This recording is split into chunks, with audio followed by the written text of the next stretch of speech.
aujourd'hui, c'est un travail d'explication et de communication.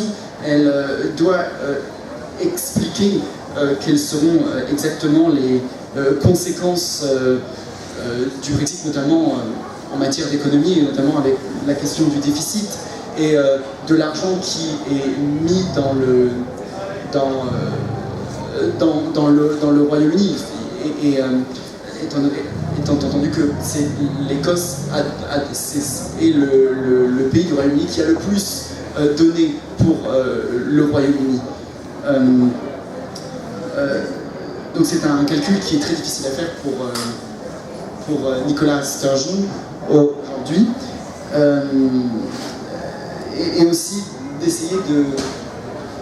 Il y a les motifs pour lesquels beaucoup de gens ont voté le Brexit en Écosse sont difficiles à comprendre et à déduire, et certains ont peut-être tout simplement voté contre le gouvernement conservateur de Londres sans comprendre toutes les implications qu'il y avait dans le fait de voter en faveur du Brexit.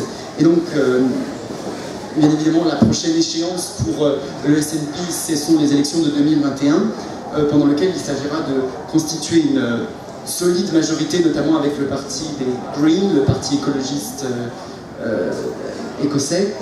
Et ensuite, une fois cette majorité obtenue, en espérant qu'ils l'obtiennent, de faire passer les lois qui donneront une base pour un nouveau référendum et potentiellement une indépendance de l'Écosse. Donc le travail actuellement c'est essentiellement un travail de consolidation de l'argumentaire du SNP et un travail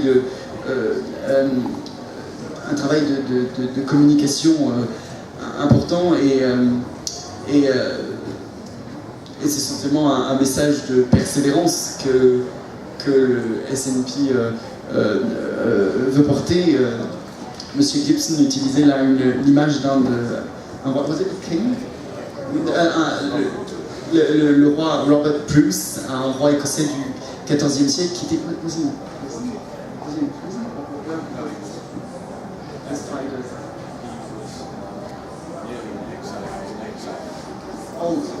D'accord.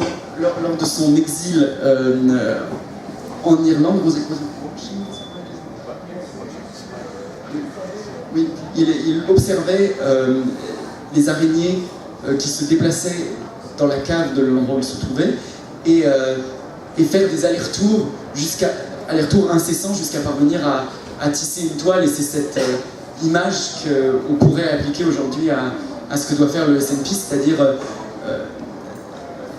essayer, persévérer encore et tisser ces fils très fragiles et très difficiles à stabiliser, mais qui ensuite permettent de tisser la toile.